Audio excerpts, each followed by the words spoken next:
Hello friends, James Watt जो एक दिन अपने किचन में बैठे हुए एक केतली में पानी को उबलते हुए देख रहे थे। और देखते ही देखते पानी इतना ज़्यादा उबल जाता है कि वो केतली के ढक्कन को बाहर की तरफ ढकेल कर फर्श पर गिरने लगता है, जिसे देखकर वाट बहुत ज़्यादा तेज उछलते हैं और खुशी से झूमने लगते हैं। तभी उनकी आंटी किचन में आती हैं और वो उन पर चिल्लाती हैं कि ज़मीन पर पानी गिर रहा है और तुमने अभी तक गैस बंद क्यों नहीं की। वो उनकी बातों को बिल्कुल नहीं सुनते हैं और भागकर अपने गैराज में जाते हैं और वहाँ पर जाकर कुछ चीज़ों को इकट्ठा करने लगते हैं। और कुछ ही दिनों बाद वो एक स्टीम इंजन को इन्वेंट भी करते हैं। पर यह कहानी जितनी आपको सिंपल लग रही है उतनी है नहीं, क्योंकि जेम्स वाट ही इकलौते ऐसे साइंटिस्ट नहीं थे जिन्होंने स्टीम इंजन को पहली बार में बनाया, बल्कि स्टीम इंजन की शुरुआत पहली शताब्दी से ही हो गई थी। और आज हम स्टीम इंजन का पूरा इतिहास और जेम्स वाट के बारे में जानेंगे। सो स्टार्ट करते हैं अपनी वीडियो को और जानते हैं वो actually invented the steam engine.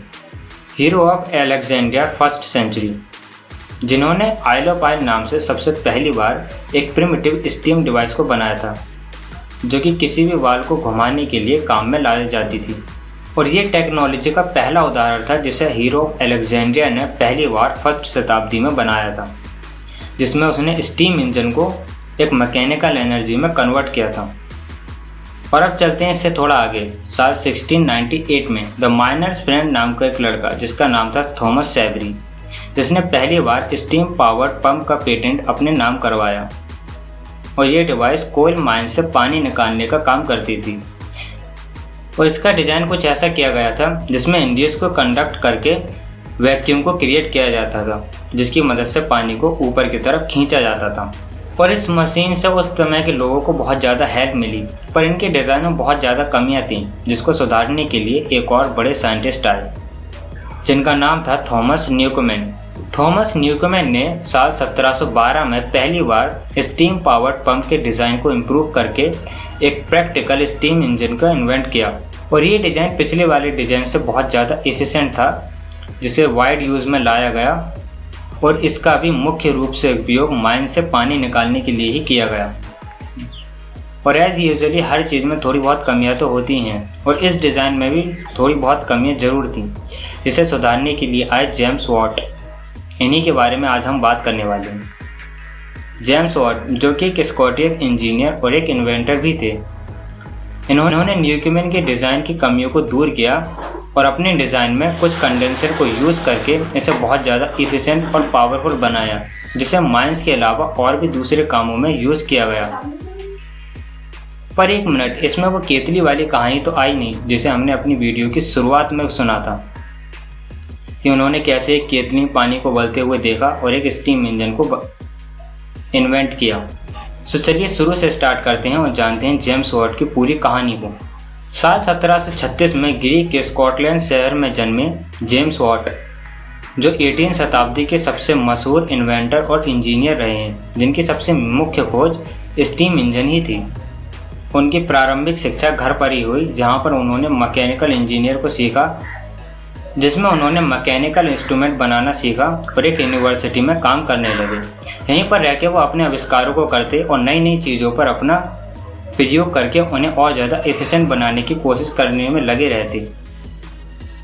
और यहीं पर रहकर उन्हें पहली बार न्यूकोमेन के एक इंजन के मॉडल की मरम्मत करने के लिए दिया जाता है, जहां पर उन्हें एक मुख्य कमी का पता लगता है।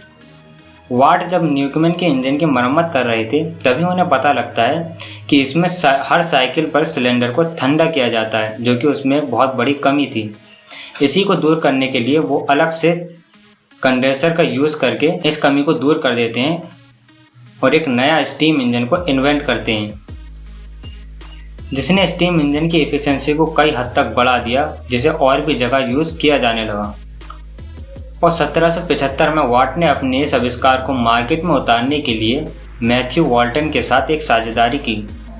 उन्होंने बर्मिंघम में वॉल्टन एंड वाट नाम से एक कंपनी की शुरुआत की, जिसमें वो स्टीम इंजन को बनाकर बेचते थे। और स्टीम इंजन ने उस समय के कई प्रकार के उद्योगों को बदल कर रख दिया, जैसे टेक्सटाइल मैन्युफैक्चरिंग, माइनिंग और आयरन मशीन। और साथ में वाट ने अपने स्टीम इंजन के अलावा और भी कई क्षेत्रों में अपना योगदान दिया, जैसे कि रोटरी इंजन, जो आज बड़ी बड़ी कंपनियों में पावर सप्लाई के लिए काम किया जाता है, और डबल एक्टिंग इंजन जो कि स्टीम इंजन के मुकाबले कई ज़्यादा इफ़िशेंट था, जिसे और भी ज़्यादा यूज़ में लाया गया। और इन्हीं सारे महान आविष्कारों की वजह से उन्हें कई सारे अवार्ड भी मिले, जिसमें रॉयल सोसाइटी ऑफ लंदन की फेलोशिप भी थी। और जेम्स वाट की मृत्यु 1819 में हैथफील्ड, स्टॉकफोर्डशायर, इंग्लैंड में हुई, और उनके मरने के बाद उनका नाम इंजीनियर और महान इन्वेंटर के रूप में लिया जाने लगा, जिसे आज हम वाट के नाम से भी किताबों में पढ़ते हैं। और ये किसी भी साइंटिस्ट के लिए एक बहुत बड़ा सम्मान है।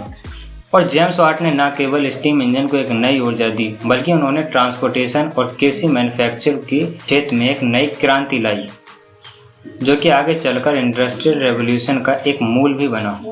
और हमें जो अब तक किताबों में पढ़ाया जा रहा था कि कैसे जेम्स वाट ने एक दिन किचन में बैठे हुए केतली में पानी को उबलते हुए देखकर स्टीम इंजन की शुरुआत की, पर ये सारी कहानी बिल्कुल फेक है, क्योंकि रियलिटी में जब वो एक यूनिवर्सिटी में काम कर रहे थे तभी उन्हें न्यूकैमन के एक स्टीम इंजन के मॉडल हाथ लगता है, जिसकी मरम्मत करते समय उन्हें एक मुख्य कमी का पता लगता है, और वो स्टीम इंजन को एक नया मोड़ देते हैं अपने उसमें कुछ कंडेंसर को यूज़ करके।